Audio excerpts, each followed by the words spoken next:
Hey guys, welcome back. I hope you are doing good. अब next set of company जिसके आज हम इस वीडियो में बात करने वाले हैं वो एक केबल एंड वायर स्पेस है, नेमली पॉलीकैब, केईआई और थर्ड है हैवेल्स का जो केबल एंड वायर सेगमेंट है, उनका भी परफॉर्मेंस कैसा वो देखेंगे। सी अब ये जो केबल एंड वायर स्पेस की कंपनीज है ना, इन्होंने फर्स्ट क्वार्टर में काफी अच्छे नंबर प्रेजेंट किए हैं। पॉलीकैब के फर्स्ट रिजल्ट आए थे, काफी स्ट्रॉन्ग ग्रोथ रही है, ऑपरेटिंग लेवरेज मिला है, PAT growth is much higher than जो इनका रेवेन्यू ग्रोथ है। सिमिलरली फिर केईआई के रिजल्ट आए, उनका भी परफॉर्मेंस अच्छा है, हैवेल का भी नंबर अच्छा है जो केबल एंड वायर का है। तो विल अंडरस्टैंड कि इनके लिए क्या वर्कआउट हो रहा है, ये ग्रोथ कहां से आ रही है और क्या ये रिमेंडर ऑफ द ईयर के लिए ये ग्रोथ कंटिन्यू हो सकती है, पूरा FY26 कैसा रहेगा। You will understand all that. मैंने इनके कॉन कॉल भी सुने हैं दोनों के लिए, तो आई शेयर द डिटेल्स। अब before going into their numbers और परफॉर्मेंस कैसा रहा था, first of all 2 minute silence जिन्होंने भी, जब वो फरवरी में न्यूज ब्रेकआउट हुआ था कि भाई अल्ट्राटेक जो बिरला का कंपनी है वो केबल एंड वायर में इंटर करने वाला है, Adani again cable and wire space में एंटर कर रहे, तो उसकी वजह से जो पैनिक था, ये सारे जो केबल एंड वायर की कंपनीज थे, specifically KEI and Polycab, almost 35-40% गिर गए थे across span of I think 4-5 days. तो उन सबके लिए first of all 2 minute silence. Because क्या होता है ना, टाइम टू टाइम ऐसे सब नैरेटिव्स प्ले होंगे और मैंने इसके रिलेटेड एक वीडियो भी बना था। Just try to watch that again, because वो जो मैसेज है ना उस वीडियो में, that is still relevant even today. तो ये नैरेटिव्स प्ले होंगे, राइट? मतलब वी क्लियरली अंडरस्टूड कि उनका जब एंट्री अनाउंस हुआ था तो it is not going to happen right away, right? मतलब मैन्युफैक्चरिंग अनाउंस किया है, फैसिलिटी सेटअप होने में, मैन्युफैक्चरिंग स्टार्ट होने में कम से कम 2-3 साल लगने हैं, राइट? जब फैसिलिटी रेडी हो जाएगी उसके बाद मैन्युफैक्चरिंग आप स्टार्ट कर सकते हो, एंड उसके बाद फर्स्ट प्रोडक्ट बनाने के बाद भी उसका टेस्टिंग होगा, अप्रूवल होगा, not just in Indian reason but जो भी अदर मार्केट में इनको एक्सपोर्ट करना है, सब जगह पे अप्रूवल्स लगते हैं। तो ये अप्रूवल्स मिलने में अगेन 1-2 साल लग जाते हैं, तो मिनिमम 4 ईयर, 3 to 4 ईयर्स तो कहीं नहीं जा रहे। जब और उतने टाइम में क्या पॉलीकैब और केईआई ऐसे ही हाथ पे हाथ धर के बैठे रहने वाले थे, तो which was not really possible, right? तो ये जो रिएक्शन था, नी जर्क रिएक्शन था इन स्टॉक के प्राइसेस में, वो फेयर नहीं था। आई मीन मैंने इसके रिलेटेड वही बात किया था कि ऐसे जब भी नैरेटिव्स मार्केट में प्ले होते हैं तो यू शुड थिंक रैशनली, क्या ये सच में बिजनेस की वायबिलिटी पे, बिजनेस का जो परफॉर्मेंस है उसको राइट अवे इम्पैक्ट कर रहा है। तो ऐसा सिचुएशन था नहीं। तो अगर आपने पैनिक में अगर उस टाइम पे सेल कर दिया था तो अभी स्टॉक प्राइस देखेंगे तो ऑलमोस्ट वो रिकवर भी कर गया है, राइट? ऑलमोस्ट वो पूरा जो फॉल हुआ था उसको रिकवर कर लिया है। और इस क्वार्टर का जो परफॉर्मेंस है again gives lot of confidence कि ये जो हिस्टोरिकली ग्रोथ कर रहे थे, पॉलीकैब स्पेसिफिकली 30% से ग्रोथ करने वाला इंजन था, टॉप लाइन की हम बात कर रहे हैं, तो ये अभी आगे चलते हुए भी कंटिन्यू वो कर सकता है। और ये उसके लिए जो रिक्वायर्ड चीजें हैं, ये सभी चीजें वो कर रहे हैं, राइट? मतलब all the ingredients are in place कि ये आगे चलते हुए भी अच्छा ग्रोथ डिलीवर करे। तो दैट्स व्हाई ऐसे नैरेटिव्स के चक्कर में आने से पहले you have to think rationally, that was the message. तो अब थोड़ा आगे बढ़ते हैं, पॉलीकैब के पहले नंबर्स को डिस्कस करते हैं। अब सी पॉलीकैब का अगर परफॉर्मेंस देखें ना पिछले साल का, तो काफी स्लगिश था। फर्स्ट 3 क्वार्टर्स में तो इनका बॉटम लाइन हार्डली 5% से ग्रो हुआ था, टॉप लाइन में फिर भी 20-25% की ग्रोथ आ रही थी, बट बॉटम लाइन में कन्वर्ट नहीं हो रहा था, बिकॉज जो इनका मेन रॉ मटेरियल है कॉपर, वहां पे बहुत ज्यादा प्राइस में फ्लक्चुएशंस थे। अब क्योंकि वहां पे फ्लक्चुएशंस थे तो ये प्राइस हाइक टाइमली ले नहीं पाए, तो उनको वो बेयर करना पड़ा जो भी कॉस्ट प्रेशर है। क्योंकि क्या होता है, अगर डायरेक्शनली कॉपर वन डायरेक्शन में जा रहा है, ऊपर जा रहा है, प्राइसेस बढ़ रहे हैं, तो आप उसको प्राइस हाइक को कस्टमर को पास ऑन कर सकते हो। अगर घट रहा है तो कुछ हद तक वो भी आप पास ऑन कर देते हो। बट अगर कंटिन्यूअसली फ्लक्चुएशंस होगा और अगर आपने इन्वेंटरी सपोज हायर प्राइस पे एक्वायर किया है, तो आप उसको जब बेचने जा रहे हो तभी अगर प्राइसेस नीचे आते हैं तो आप उसको प्राइस हाइक लेके पास ऑन नहीं कर सकते, बिकॉज अदर प्लेयर्स रहेंगे जो लोअर प्राइस पे बेचेंगे, तो आप मार्केट शेयर लूज कर सकते हो। तो अगर आपको मार्केट शेयर मेंटेन करना है तो आपको लोअर प्राइसेस पे बेचनी पड़ेगी, तो कुछ हद तक आपको मार्जिन में हिट लेना पड़ता है। और यही एक्जैक्टली पॉलीकैब और केईआई के साथ हो रहा था इसेंशियली, राइट? तो बॉटम लाइन में ग्रोथ नहीं थी। Q4 से इनका परफॉर्मेंस इंप्रूव हुआ। Q4 में जो ग्रोथ था वो काफी अच्छा था, not just in top line but bottom line का भी ग्रोथ अच्छा था। तो ये Q4 से रिवाइवल इनके नंबर्स में दिख रहा था। बट हुआ क्या, फिर ओवरऑल जो पूरा साल का नंबर है वो थोड़ा इतना अच्छा था नहीं। सिंगल डिजिट या आई थिंक 10% के आसपास प्रॉफिट ग्रोथ था, और they were sitting on a high valuation of almost 60-65। तो यही एक सिर्फ छोटा सा रीजन है कि थोड़ा सा जस्टिफाई करता है कि भाई वो जो प्राइस करेक्शन हुआ था उस चीज को, बट जो मैसिव प्राइस करेक्शन हुआ था that was not something anyone could have expected और एंटिसिपेटेड। तो मोर देन जो रिएक्शन था वो अनड्यू था। तो बट वो अभी परफॉर्मेंस जो अभी Q1 का देखेंगे लॉट बेटर है। रेवेन्यू ग्रोथ अगर इनका देखेंगे 26% का आया है जो टोटल रेवेन्यू ग्रोथ है। एबिटा 47% से ग्रो हुआ है, पैट आया है 49% से ग्रो हुआ है, मार्जिन सॉलिडली इंप्रूव हुए है, 210 basis points EBITDA margin improve हुए है, 14.5 के आसपास पहुंचा है, और पैट मार्जिन 10.2 पे है जो 170 बेसिस पॉइंट से बढ़ा है। तो इसेंशियली हमें क्या पता चल रहा है कि इनके नंबर्स में काफी अच्छी ग्रोथ है। अब इनके लिए अगेन मेजॉरिटी जो बल्क ऑफ रेवेन्यू आता है केबल एंड वायर सेगमेंट से आता है, ऑलमोस्ट 85% रेवेन्यू इस सेगमेंट से आता है। ये ब्रेड बटर सेगमेंट है इनका। जो रिमेनिंग दो सेगमेंट है ईपीसी और जो इनका एफएमवीजी का जो सेगमेंट है वो मिला के आई थिंक 13-15% के आसपास कॉन्ट्रीब्यूशन है। But compare to that cable and wire actually did the well. Cable and wire का सेगमेंट का जो रेवेन्यू है वो 31% से ग्रो हुआ है। अब इंडस्ट्री ग्रोथ क्या चल रही है, cable and wire industry growth है अराउंड 12-13%, तो इनका जो ग्रोथ है मोर देन ट्वाइस है जो इंडस्ट्री ग्रोथ है। तो इसका क्या मतलब है, अगर आप इंडस्ट्री से ज्यादा ग्रो कर रहे हो, ज्यादा पेस से ग्रो कर रहे हो, तो आप कहीं ना कहीं कुछ तो मार्केट शेयर भी गेन कर रहे हो, right? May be from unorganised players या फिर जो ऑर्गेनाइज सेगमेंट में अदर प्लेयर्स है उनसे आप मार्केट शेयर खा रहे हो। तो ये इनका साथ हुआ है। अब नंबर इन्होंने शेयर नहीं किया है, बट डेफिनेटली चांस इन्होंने मार्केट शेयर गेन किया। लास्ट ईयर तक इनका जो मार्केट शेयर था अराउंड 27% के आसपास था, तो may be they could have gain some market share. अब ये Polycab is a big daddy company, मतलब इस सेगमेंट का सबसे बड़ा कंपनी है, 1 लाख करोड़ के आसपास इनका मार्केट कैप है। उस बड़े साइज के बावजूद इनका ग्रोथ काफी इंप्रेसिव है, 31% का। और ये केईआई के लिए भी अगेन चैलेंज बन जाता है, बिकॉज लास्ट ईयर में एवरी क्वार्टर ऑलमोस्ट केईआई ने पॉलीकैब को आउटपेस किया था। तो आई वाज एंटिसिपेटिंग क्या ये 31% को KEI still would be able to beat. तो हम केईआई की बात करेंगे, but KEI deal even better than that. तो केईआई का ग्रोथ ऑलमोस्ट 32% का आया। तो दोनों अच्छा कर रहे हैं। केईआई पॉलीकैब का जो केबल एंड वायर सेगमेंट है 31% से ग्रो हुआ। इनका ईपीसी का सेगमेंट है, यहाँ पे इनका इतना फोकस नहीं है, बट फिर भी आई थिंक 6% का कंट्रीब्यूशन है। इस क्वार्टर में उसका जो रेवेन्यू कंट्रीब्यूशन है वो 19% रहा। और जो थर्ड सेगमेंट है एफएमईजी, जो इनका इमर्जिंग और प्रॉमिसिंग सेगमेंट है, वो उसका कंट्रीब्यूशन अभी पहुंचा है ऑलमोस्ट 8% के आसपास। ये ग्रोथ अच्छा आया है। तो इसका ग्रोथ प्लस 18% का रहा है। और अगेन ये एफएमईजी सेगमेंट का जो इंडस्ट्री का ग्रोथ है वो 8 to 10% का है। ये सेगमेंट इनका उस ऑलमोस्ट डबल पेस से ग्रो कर रहा है। तो दोनों जो सेगमेंट है इनके मेजर केबल एंड वायर और एफएमईजी, ये इंडस्ट्री के ग्रोथ को ड्रास्टिकली सरपास कर रहे हैं, उससे बहुत ज्यादा स्पीड से ग्रो हो रहे हैं। तो ये अच्छी बात है, जो मेन ड्राइवर है वो अच्छा परफॉर्म कर रहे हैं। तो और विल अंडरस्टैंड कि अब मार्जिन की क्या सिचुएशन है। सी अब 3 मेजर फैक्टर जो इन्होंने मेंशन किए है कि मार्जिन को इतना सपोर्ट कैसे मिला है, बिकॉज 200 बेसिस पॉइंट है एबिटा मार्जिन। और इनका जो गाइडेंस रहता है हमेशा, लास्ट ईयर भी इनका सिमिलर गाइडेंस था, 11 to 13% के आसपास हम एबिटा मार्जिन को मेंटेन करेंगे ऑन फुल ईयर बेसिस। इस साल भी उन्होंने सिमिलर गाइडेंस रखा है, 11 to 13% के आसपास मेंटेन करेंगे, बट आया कितना है 14.5। तो जो गाइडेंस दिया है उसके काफी ऊपर चल रहे हैं। बट गिवन पूरे साल में अगेन कुछ ना कुछ अनसर्टनिटी आ सकती है, कॉपर प्राइसेस अगेन कुछ ना कुछ वेरिएशन हो सकते हैं, तो वो काफी कंजर्वेटिव साइड पे गाइडेंस देते हैं। 13% मैक्स का इन्होंने गाइडेंस दिया है, बट किया उससे काफी अच्छा है। तो इसके पीछे रीजन क्या रहे हैं? एक तो इन्होंने प्राइस हाइक्स लिए है, जो लास्ट ईयर वो नहीं कर पाए थे, कुछ हद तक डिले होता है, बिकॉज आपका इन्वेंटरी जब तक पूरा जो पुराना है वो खाली नहीं होता, नया इन्वेंटरी आएगा नहीं। तो प्राइस हाइक जो पास ऑन कर पाए हैं उसका एक इम्पैक्ट है। इसके अलावा ऑप्टिमाइजेशन किए हैं प्रोसेसेस में, इन्होंने रैशनलाइजेशन किया है, और फेवरेबल बिजनेस मिक्स है। तो एक्सपोर्ट एक काफी इंपॉर्टेंट सेगमेंट होता है इनके लिए, तो एक्सपोर्ट का ग्रोथ अच्छा आया है। इस क्वार्टर का जो इन्होंने एक्सपोर्ट नंबर शेयर किया है वो ग्रोथ आया है ऑलमोस्ट 24% का। और again driven by US market, European market, जो यहाँ पे जो इनके लिए मेजर मार्केट्स है। अब एक्सपोर्ट का कंट्रीब्यूशन जो इनके बुक में है ना, वो अभी भी सिंगल डिजिट में है। आई थिंक 5.2% के आसपास इनका एक्सपोर्ट का कंट्रीब्यूशन नंबर है। बट ये बढ़ाने का और इसको 10% तक लेके जाने का बाय 2030 इनका टारगेट है। और इसके लिए ये कॉन्स्टेंटली जो अपना नॉट जस्ट जो इंस्टीट्यूशनल प्लेयर्स है जो B2B में सेल्स करते हैं वहां पे तो फोकस है ही, बट इसके अलावा रिटेल में डिस्ट्रीब्यूशन नेटवर्क पे भी स्ट्रेंथन करने का इनका काम चल रहा है। तो 24% इंटरनेशनल मार्केट की ग्रोथ है। डोमेस्टिक मार्केट की जो ग्रोथ है, डोमेस्टिक मार्केट में जो केबल एंड वायर बेचते हैं उसकी ग्रोथ है 32%। तो डोमेस्टिक ने भी अच्छा किया है, एक्सपोर्ट ने भी अच्छा किया है। अब एक्सपोर्ट जब अच्छा करता है तो रिलेटिवली जो इनके मार्जिन होते हैं वो 0.5 to 1% एबिटा मार्जिन जो है रिलेटिवली बेटर है एक्सपोर्ट मार्केट में। तो एक्सपोर्ट कॉन्ट्रीब्यूशन जैसे बढ़ेगा तो इनके मार्जिन को उससे भी सपोर्ट मिलता ही है, राइट? तो वो भी एक फेवरेबल मिक्स जो हम बात कर रहे थे ना, ये यही है कि जो फेवरेबल मिक्स शिफ्ट हुआ है इन इंटरनेशनल मार्केट जो बड़ा है ग्रोथ, वहां से इनके मार्जिन को सपोर्ट मिलता है। तो ये 3 प्राइमरी रीजन इन्होंने बोला, और फिर बॉटम लाइन में भी वो इनके पैट में रिफ्लेक्ट हुआ है, राइट? तो ये प्राइमरी फैक्टर्स है। अब सीजनली देखेंगे ना तो Q1 इनके लिए जो केबल एंड वायर है रिलेटिवली सॉफ्टवेयर रहता है, बट जो एफएमईजी है पॉलीकैब का स्पेसिफिकली जिसमें फैंस वगैरह आता है, ये स्ट्रॉन्गर रहता है इनके लिए। बट इस साल में कंपेयर टू लास्ट ईयर गर्मी उतना था नहीं, अर्ली मानसून स्टार्ट हो गया था, तो जो इनका फैंस का सेगमेंट है एफएमईजी में वो इतना अच्छा नहीं किया। बट कॉन्ट्ररी इनका जो अदर सेगमेंट्स है, जैसे सोलर जो इनका सबसे बड़ा कैटेगरी इमर्ज होकर आया है इस क्वार्टर के नंबर्स में, उसने अच्छा किया। सोलर में इनका सबसे मेन प्रोडक्ट है सोलर इन्वर्टर, जो मेन प्रोडक्ट है। इसके अलावा फिर सोलर केबल वगैरह ये बनाते हैं, एंड स्विच गेयर्स ये अलग है, लाइटिंग है। बट सोलर प्रोडक्ट जो है इन्वर्टर और केबल्स वगैरह, ये मेजरली इनके ग्रोथ को ड्राइव किए हैं इन द एफएमईजी। तो काफी हद तक जो फैंस का अंडर परफॉर्मेंस था उसको इसने कवर अप कर लिया। 18% की ग्रोथ है। सबसे इंपॉर्टेंट 2 क्वार्टर अभी कांस्टेंट कंसिक्वेंटली इन्होंने उस एफएमईजी सेगमेंट है एबिटा लेवल पे प्रॉफिटेबल रहे। अब इस क्वार्टर में जो उसके मार्जिन है 2.2% पे पहुंचे हैं। लास्ट क्वार्टर में जस्ट प्रॉफिटेबल हुआ था, एंड इट इज एंटिसिपेटेड ये आगे चलते हुए कंट्रीब्यूशन भी बढ़ेगा, रेवेन्यू पाए में एफएमईजी का कंट्रीब्यूशन भी बढ़ेगा और इसके मार्जिन भी इंप्रूव होंगे।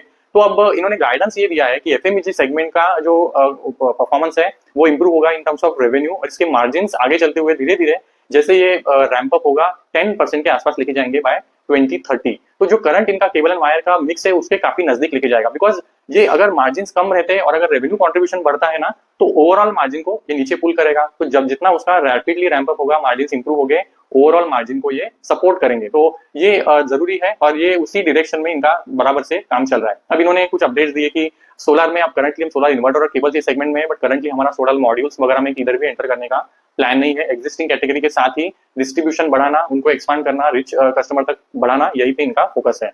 अब से एक और जो बात हुई है ना, ये बिरला जी और अल्ट्राटेक के साथ एंट्री करने वाले अदानी, यहाँ से अब सिचुएशन क्या बनता है, अब जब इतने बड़े प्लेयर्स डीप पॉकेट वाले मार्केट में आने वाले हैं तो पॉलीकैब एंड केईआई शांत बैठेंगे नहीं, राइट। मतलब ऑब्वियसली ये भी कुछ ना कुछ करेंगे। तो इन्होंने अपने कैपेक्स का पेस, बीट केईआई और पॉलीकैब दोनों ने अपने कैपेक्स का पेस बढ़ाया है। लास्ट 2-3 साल अगर इनका देखेंगे ना तो ये 600-800 करोड़ तो एवरी ईयर का जो है कैपेक्स करते थे मैक्स टू मैक्स। अब ये अगले 5 साल के लिए 6000 से 8000 करोड़ का कैपेक्स करने वाले हैं। तो अगर आप इसको डिवाइड कर ले इक्वली तो 1200 से 1600 करोड़ का एवरी ईयर ये कैपेक्स कर रहे हैं। अब ये कैपेक्स क्यों कर रहे हैं? अपना जो मार्केट शेयर है उसको स्ट्रेंथन करें, एक्सपोर्ट की जो रिक्वायरमेंट है उसको फुलफिल करें। तो इसेंशियली मार्केट को अपने प्रोडक्ट के साथ ये भर देना चाहते हैं, राइट। मतलब जितना हो सके आप ग्राउंड कवर कर लो बिफोर न्यूअर प्लेयर्स एंटर। तो ये स्ट्रेटेजी के साथ ये भी बहुत एग्रेसिवली काम कर रहे हैं। और ये जो रिजल्ट्स है ना, this was a statement, these results from Polycab and KEI really were the statements कि हम we are not done yet, right। मतलब कोई भी आके मार्केट शेयर इतना इजीली गेन कर पाएगा ऐसा तो होगा नहीं। तो आप एंट्री होगा तो देखा जाएगा, but there is a long time for that to come and happen in reality. तो कैपेक्स पे इनका प्लान है, जैसे मैंने बोला इनका ऑलमोस्ट जैसे बोला 1200 to 1600 करोड़ का एवरी ईयर कैपेक्स करने का प्लान है। बैकवर्ड इंटीग्रेशन पे फोकस है, जहां से अगेन इनके मार्जिन को सपोर्ट मिलेगा, और 5 ईयर का इन्होंने प्लान रखा ही है। इसके अलावा इनका जो आगे का इन्होंने कुछ गाइडेंस शेयर किया, अगर उसकी बात करें तो B2C सेगमेंट को इनको बढ़ाने का इनके फोकस है। अभी होता क्या है, B2B का अगर कंट्रीब्यूशन रेवेन्यू में ज्यादा होता है, बढ़ता है, तो मार्जिन वहां पे थोड़े सॉफ्टर होते हैं, बिकॉज B2B में प्राइसिंग पावर थोड़ा कम होता है। इंस्टीट्यूशनल प्लेयर्स है, जो पावर जनरेटर्स वगैरह है, उनकी जो केबल्स वायर्स लगते हैं, उनकी प्राइसिंग जो नेगोशिएशन होता है वो बेटर होता है, तो मार्जिन पॉलीकैब को कम मिलते हैं। तो अगर B2C का कंट्रीब्यूशन बढ़ते रहेगा तो इनको बेटर मार्जिन मिलेंगे। तो यहाँ पे फोकस है, बट अगर वो करना है तो आपको जो एडवर्टीजमेंट स्पेंड्स है उनको बढ़ाना पड़ेगा। तो इस लास्ट ईयर में इनके एडवर्टीजमेंट स्पेंड इनके जो नॉर्मल नंबर होता है उसके उससे कम रहे थे, बट इस साल में अगेन जो एडवर्टीजमेंट स्पेंड्स है they are going to increase उसको 3 to 5% ऑफ जो ओवरऑल रेवेन्यू है B2C सेगमेंट का, जो ऑलमोस्ट 1/3 है इनके ओवरऑल रेवेन्यू का, वहां तक लेके जाने का इनका गाइडेंस है। तो इस साल में वो एक्सपेंसेस बढ़ने वाले हैं, तो वो देखना पड़ेगा। एक्सपोर्ट की तो हमने बात कर ली, 10% तक लेके जाने का इनका गाइडेंस है, और इसके लिए specifically US and European region में फोकस होने वाला है। ऑलरेडी इनके पास बहुत केबल एंड वायर एंड जो एफएमईजी प्रोडक्ट्स है, इनके अप्रूवल्स और जो सर्टिफिकेशन चाहिए वो ऑलरेडी इन प्लेस है। एक और क्लैरिफिकेशन, जो ट्रम्प भाई साहब ने टैरिफ अनाउंस किए, क्या उसकी वजह से इंपैक्ट होने वाला है, इन्होंने भी क्लैरिफिकेशन दिया। अब जो भी सारे कॉम्पिटिंग कंट्रीज है, including China, Mexico, Vietnam, Canada, जो यूएस में एक्सपोर्ट करते हैं केबल एंड वायर या एफएमईजी प्रोडक्ट्स का, उन पे जो टैरिफ लगे वो सारे इंडिया पे लगे हुए टैरिफ से ज्यादा है। करंटली इंडिया पे 10% टैरिफ अनाउंस किए हैं। टैरिफ अगर चाइना की बात करें 55% है, मेक्सिको पे 30% है, वियतनाम पे 20% है। तो जो प्राइसिंग है वो इंडिया का बेटर ही होगा, क्योंकि टैरिफ जो अदर कंट्रीज है उन पे बहुत ज्यादा है। तो इनको कोई टेंशन नहीं है, अगर टैरिफ ये कंटिन्यू होते हैं इनको कोई भी दिक्कत आने नहीं वाली है, अगर इनको एक्सपोर्ट ग्रो करना है। इसके अलावा मिडल ईस्ट और अदर रीजन में भी इनका एक्सपांड करने का फोकस है। उसके लिए जो सेल्स वगैरह की टीम्स है, मार्केटिंग की टीम्स है, उसको ये स्ट्रेंथन कर रहे हैं। तो ये हो गई इनका जो परफॉर्मेंस। इसके अलावा ईपीसी की बात करते हैं, बिकॉज ये भी एक 6 to 7% कॉन्ट्रीब्यूशन इनके रेवेन्यू में। ईपीसी का इनका ऑर्डर बुक करंटली 4000 का है, और इनको एक बीएसएनएल का बड़ा ऑर्डर मिला था, आई थिंक 6 to 6500 करोड़ का कुछ ऑर्डर मिला था, जो भारत नेट का प्रोजेक्ट चल रहा है। I think Goa, Pondicherry and I think Karnataka और I think Bihar, I think 3-4 states में इनको काम मिला है, जो अगले 3 साल में इनको पूरा करना है।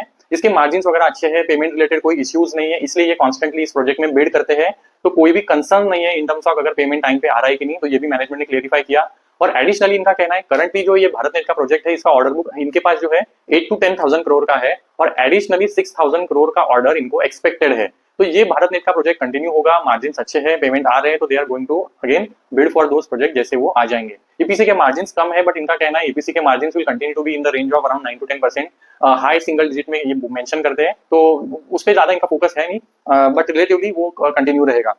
इसके अलावा इन्होंने जो सेगमेंट्स की बात की कि ग्रोथ आ कहां से रही है, सो अभी इनके लिए जो प्राइमरी ग्रोथ आ रही है वो अगेन पावर सेक्टर से ड्रिवन है। जो रिन्यूएबल पे हमने स्टर्लिंग एंड विल्सन के नंबर्स की जब बात की तभी भी मैंने मेंशन किया था कि रिन्यूएबल पे जो ट्रिमेंडस फोकस है गवर्नमेंट का। अब आप पावर जनरेशन करेंगे तो आइदर आपको उसको ट्रांसमिट करना पड़ेगा, बीएसएस करना पड़ेगा, बैटरी इलेक्ट्रिक स्टोरेज सॉल्यूशन, जो भी आप करेंगे ये केबल्स एंड वायर्स तो लगने ही वाले हैं। तो specifically power generation, transmission, distribution, railways, infrastructure, ये जो 4-5 मेजर सेगमेंट है जहां पे गवर्नमेंट का कैपेक्स भी बढ़ा है। तो लास्ट ईयर में जो गवर्नमेंट का कैपेक्स ठंडा चल रहा था, दिसंबर से कैपेक्स गवर्नमेंट का पिकअप हुआ था, तो ये कैपेक्स की वजह से जो इंफ्रास्ट्रक्चर में बूस्ट आ रहा है, ये प्राइमरीली इनके ग्रोथ को ड्राइव कर रहा है। और अभी तो रेट कट हुआ है, अभी भी आई थिंक अगस्त में 25 बेसिस रेट कट एक्सपेक्टेड है, और इन्फ्लेशन डाउन है, मानसून अच्छा है। तो these all factor again are supportive और इनके ग्रोथ को आगे चलते हुए भी सपोर्ट करेंगे, ऐसा इनका एक्सपेक्टेशन है। तो वेरी बुलिश, इनका जो कमेंट्री है वो काफी बुलिश है। गाइडेंस इन्होंने कंजर्वेटिव दिया है, बट दोनों जो पॉलीकैब एंड केईआई है ना, ये are indirectly saying, I mean very visible from the con call, की उसको आउट पेस ही करेंगे। जो भी इन्होंने अभी पॉलीकैब का गाइडेंस काफी जेनरिक होता है कि हम जो इंडस्ट्री ग्रोथ है उसको 50% से आउटग्रो कर देंगे, 1.5 टाइम्स ग्रो होंगे। अब उसको ट्रांसलेट करें तो इंडस्ट्री ग्रोथ एफएम जो केबल एंड वायर है वो 12-13% है, 12-13% को आप 150% कर लीजिए तो 18-20% का आएगा, ये कर रहे 25%। तो कंजर्वेटिव साइड पे वहां पे भी गाइडेंस है। एफएमईजी का ग्रोथ है 8-10%, वो बोलते हैं 2 टाइम्स ग्रो करेंगे, तो 16-18%, 18% तो ये अभी कर रहे हैं। तो कंजर्वेटिव गाइडेंस के साथ चल रहे हैं, इंडस्ट्री को 1.5 और 2 टाइम्स आउटपेस करने का इनका गाइडेंस है। मार्जिन का अगेन कंजर्वेटिव गाइडेंस है 11-13%, बट इस क्वार्टर में आउटपेस किया है and they still can do for the rest of the quarter. तो देखना पड़ेगा अब ये रियलिस्टिकली ट्रांसलेट कैसा होता है, बट बहुत ही अच्छे नंबर्स है और management commentary is very bullish even for the reminder of the year. तो चलो अब ये बात हो गई पॉलीकैब की, अब आते हैं केईआई पे। अब जो केईआई के नंबर है ना, दे वर अगेन वेरी गुड। इनका जो रेवेन्यू का ग्रोथ है ओवरऑल 25% का रहा है, एबिटा 28% से ग्रो हुआ है, पैट का ग्रोथ आया है ऑलमोस्ट 30% का, मार्जिन इंप्रूव है 24 बेसिस पॉइंट से एबिटा, और जो पैट मार्जिन है वो 8% पे आए, जो 28 बेसिस पॉइंट इंप्रूव है। अब इनका जो बिजनेस मिक्स है अगर वो थोड़ा देखे ना, तो इंस्टीट्यूशनल का इनका जो सेगमेंट का ग्रोथ है B2B बेसिकली, वो कंट्रीब्यूट करता है 45% और वो ग्रो हुआ है 44% से। तो सबसे जो बड़ा ग्रोथ ड्राइवर है वो B2B साइड में रहा है, जो 44% से ग्रो है। B2C का जो अदर सेगमेंट है वो ग्रो, उसका कंट्रीब्यूशन कितना है 51%, और जो उसका ग्रोथ है वो 22% का रहा है। तो B2B थोड़ा सा स्लोअर रहा है, बट इंस्टीट्यूशनल पे काफी अच्छा ग्रोथ आया है। अब इंस्टीट्यूशनल को अगर डिवाइड करके देखें तो इंस्टीट्यूशनल में 2 पार्ट्स हैं, एक है एक्सपोर्ट और दूसरा है डोमेस्टिक। तो डोमेस्टिक B2B प्लेयर्स या फिर एक्सपोर्ट में B2B प्लेयर्स। तो जो सबसे बड़ा इंस्टीट्यूशनल में जो सेगमेंट है और पूरे रेवेन्यू को जो ड्राइव किया है वो है एक्सपोर्ट।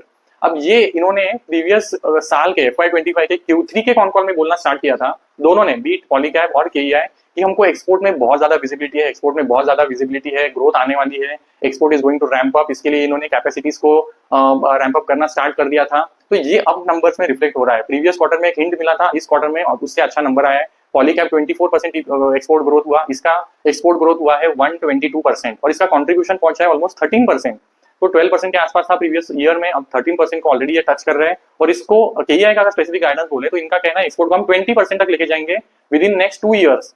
तो इतना बुलिश कमेंट्री है in terms of export. Again export के मार्जिन रिलेटिवली बेटर होते हैं 0.5 to 1% कंपेयर टू जो डोमेस्टिक मार्केट में आप केबल एंड वायर को अगर सप्लाई करते हो। तो इसकी वजह से इनको एक वो है और कॉन्फिडेंस है कि मार्जिन को तो सपोर्ट मिलेगा because export is growing. But इनके जो मार्केट्स है जहां पे ये ऑपरेट करते हैं they are bit different. US and Europe are very new market for KEI, जो पॉलीकैब के लिए मेन मार्केट्स है, बट इनके लिए केईआई के लिए जो मेन मार्केट है वो है मिडल ईस्ट, अफ्रीका, और तीसरा है ऑस्ट्रेलिया। तो ये मार्केट्स इनके लिए मेजरली ग्रोथ ड्राइव कर रहे हैं। बट मार्केट से क्या फर्क पड़ता है, ग्रोथ अगर आ रहा है इसेंशियली और जो मार्जिन एक्रेटिव है तो उससे हमें मतलब है, अगर डाइवर्सिफाई करते हैं डिफरेंट रीजन्स में जाते हैं तो और भी अच्छा है। तो केईआई ने अभी बोला है कि हम currently US and European market में एंटर कर रहे हैं, वहां पे हमारी पोजीशन को स्ट्रेंथन करेंगे। तो ये इनका कहना था अबाउट एक्सपोर्ट। इसके अलावा जो डोमेस्टिक में इंस्टीट्यूशनल B2B का सेल है वो 32% कॉन्ट्रीब्यूट करता है, वो भी 27% से ग्रो हुआ।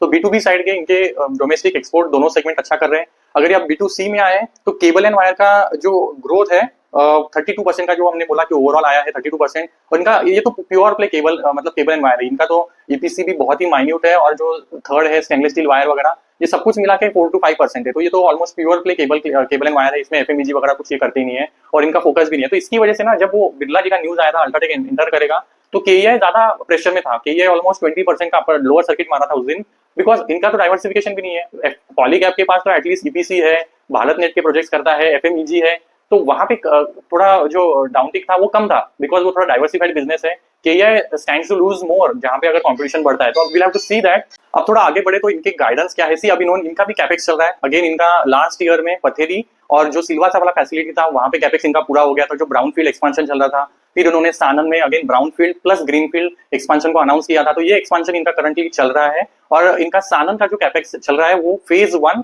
सितंबर ऑफ 2025, मतलब हार्डली अगले 2 मंथ्स में पूरा हो जाएगा। अब केईआई थोड़ा पीछे चल रहा था, मतलब इनका ऑलरेडी कैपेसिटी यूटिलाइजेशन 80, 85, 90% पे चल रहा था, तब जाके इन्होंने अपने कैपेक्स को रैंप अप करना चालू किया था। तो it was a bit behind the curve in terms of जो ये कैपेक्स था इनका सिचुएशन।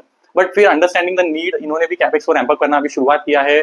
सानन का इनका कैपेक्स अभी पूरा होगा, और जो पूरा कैपेक्स है सानन फैसिलिटी का, ये by end of financial year FY26 इनका पूरे होने वाला है। तो ये बड़ी फैसिलिटी जो सानन की है ये ऑन बोर्ड आ जाएगी बाय एंड ऑफ FY26। तो इसकी वजह से इनको काफी ज्यादा होप है कि ग्रोथ कहां से आएगी, बिकॉज ये जो कैपेसिटी पूरा होगा इससे एक तो एक्सपोर्ट मार्केट में ये फोकस करने वाले हैं, डोमेस्टिक मार्केट में फोकस करने वाले हैं, और इसके मार्जिन सपोर्ट होंगे, बिकॉज जो सोर्सिंग वगैरह ये करते थे, सानन की फैसिलिटीज नियर टू जो रॉ मटेरियल सोर्सिंग करते थे, तो वहां पे लॉजिस्टिक कॉस्ट वगैरह इनके बचने वाले हैं, and again very near to export जो पोर्ट्स हैं, तो एक्सपोर्ट भी इजियर होने वाला है। तो इसकी वजह से ये एक्सपोर्ट रीजन का ग्रोथ जो है ये यहाँ से फुलफिल करने वाले, ये इनका प्लान है। और अगेन जो फैसिलिटी है फंजिबल है, लो टेंशन हो, हाई टेंशन हो, EHV केबल्स हो, जहां पे भी रिक्वायरमेंट होगी उस हिसाब से फैसिलिटीज को रीऑर्डर किया जा सकता है, इस हिसाब से इनका प्लानिंग है। इसके अलावा भी इन्होंने ऑलरेडी 2 जगह पे जो लैंड पार्सल है वो एक्वायर किया है। राजस्थान में इन्होंने एक्वायर किया है 74,000 स्क्वायर मीटर का लैंड। ये कैपेक्स स्टार्ट होगा जब इनका सानन का फैसिलिटी का कैपेक्स पूरा हो जाएगा। उसके अलावा भी इन्होंने सानन में भी एक और फैसिलिटी के लिए लैंड एक्वायर किया है जो बैकवर्ड इंटीग्रेशन के काम में आने वाला है। तो यू अंडरस्टैंड माय पॉइंट, ये जो दोनों कंपनीज है, जब तक वो अल्ट्राटेक का एंट्री होगा और वो जो प्रेशर आएगा because of new एंट्रेंट coming into the market, ये जो 2 कंपनीज है ना अपना जो प्रेजेंस है, अपना जो स्ट्रेंथ है ना, उसको और ज्यादा रैंप अप कर लेंगे, उसको बढ़ा लेंगे। अगले 3-4 साल तो काफी टाइम है इनके पास आगे वो एग्जीक्यूट करने के लिए।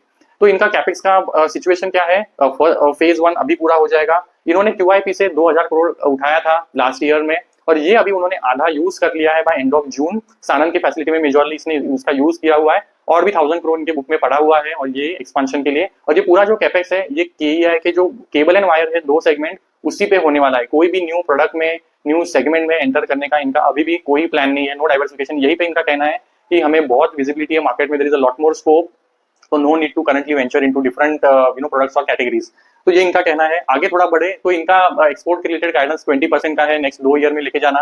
रेवेन्यू का गाइडेंस है इनका 18 to 19% फॉर दिस ईयर, जो FY26 है 18 to 19% का रहेगा, और नेक्स्ट 2-3 ईयर्स के लिए 20% प्लस का इन्होंने गाइडेंस दिया है। बट अगेन ये साल का इस क्वार्टर का शुरुआत देखेंगे, जो फर्स्ट हाफ जो होता है उसका शुरुआत जो जनरली वीकर होता है वो 25 पे किया है इन्होंने। तो there is a good chance कि ये भी अपने गाइडेंस को बहुत ही अच्छे से सरपास कर लेंगे। और इनके मैनेजमेंट ने काफी क्लियरली बोला है भी मैनेजमेंट कॉन कॉल में कि we are giving very conservative guidance, but we are very hopeful कि हम इसको सरपास कर पाए। ये गाइडेंस कंजर्वेटिव इसलिए देते हैं because in the midway year में अगर कुछ भी एक्सीडेंट होता है तो they want to account that पूरे साल के नंबर्स में, इसलिए पूरे साल का ये ब्रॉड गाइडेंस देते हैं, और वो भी थोड़ा कंजर्वेटिव साइड पे। मार्जिन के लिए इनका क्या कहना है, मार्जिन इनका करंटली 10-11% के आसपास है, और इसका कहना है, KEI के मैनेजमेंट का स्पेसिफिकली कहना है कि एवरी ईयर हमारे जो मार्जिन है वो 0.5 to 1% इंप्रूव होगा। अगेन जो रीजंस है वो है ये कैपेसिटी यूटिलाइजेशन जो सानन की फैसिलिटी का बढ़ेगा, ये रैंप अप होगा, तो वहां से ऑपरेटिंग लेवरेज मिलना स्टार्ट हो जाएगा, ये इनके मार्जिन को सपोर्ट मिलेगा। मैंने लॉजिस्टिक कॉस्ट का तो ऑलरेडी रैशनल बता दिया, उसमें से कुछ बेनिफिट होगा। और थर्ड है जो एक्सपोर्ट के कंट्रीब्यूशन बढ़ता जाएगा 20% पे, धीरे धीरे जो रैंप अप होगा वहां पे मार्जिन बेटर है, तो इसकी वजह से ओवरऑल जो इनके मार्जिन है वो एवरी ईयर 0.5 to 1% से इंप्रूव होगा। नाउ जस्ट अंडरस्टैंड दोनों जो मैनेजमेंट है ना वो अपने मार्जिन को लेके कितना कॉन्फिडेंट है बढ़ाने के टर्म्स में। और हम सोच रहे थे जब ये न्यूज ब्रेकआउट आया था, देयर वाज अ पैनिक कि अगर ये न्यू एंट्रेंस आते हैं अल्ट्राटेक और जो अदानी जी है, कंपटीशन बढ़ेगा तो इनके मार्जिन हैम्पर हो जाएंगे। अब ऑब्वियसली जब आएंगे तो देखा जाएगा, बट करंटली तो इनका उसके ऑपोजिट डायरेक्शन है, राइट। जो एंटिसिपेटेड था जिसकी वजह से स्टॉक गिरा, उसके ऑपोजिट तो ये मार्जिन की बढ़ाने की बात कर रहे हैं, तो वो fall obviously was not justified, right. तो कैपेसिटी यूटिलाइजेशन बढ़ेंगे, मार्जिन इंप्रूव होगा, ये इनका कहना है।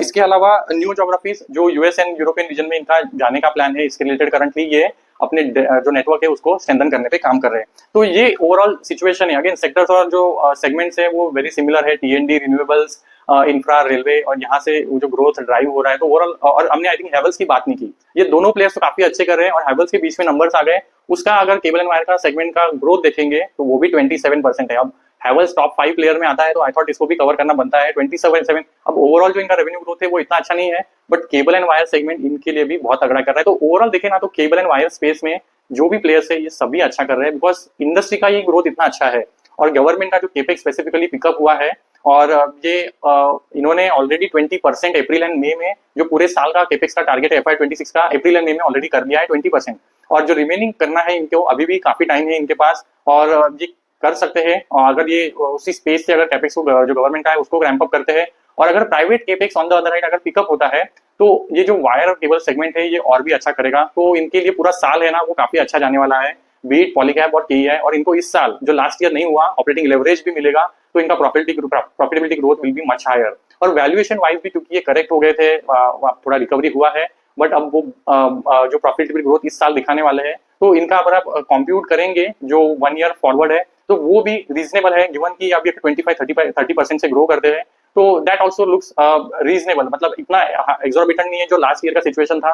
20% की ग्रोथ दिखा रहे थे, बॉटम लाइन में ग्रोथ नहीं था और 60-65 के पी पे बैठे थे, तो उस टाइम पे वो बेट उतना लिक्विडेटिव नहीं था जो उतना अभी थोड़ा सा बेटर है, बिकॉज अभी ग्रोथ का पेस बढ़ा है, प्रॉफिटेबिलिटी ज्यादा आने वाली है, और जो इनका वैल्यूएशन है वो अभी 50 के आसपास चल रहा है, तो रिलेटिवली बेट अभी वो थोड़ा अट्रैक्टिव भी है, तो उस हिसाब से बेटर प्लेस है ये सारी कंपनीज। और अगर यहाँ से अब थोड़ा भी सिमिलर अगर पीई पे रहते हुए अगर इनका री रेटिंग होता है, 60 के आसपास भी जाते हैं, तो again Polycab can again touch around 10,000 rupees का जो टारगेट है। तो विल सी दैट अभी कैसे पैन आउट होता है, अगले क्वार्टर के जब नंबर्स आएंगे, रिजल्ट्स आएंगे, हम अगेन बात करेंगे। Let me know if you have queries, I will upload in the upcoming video.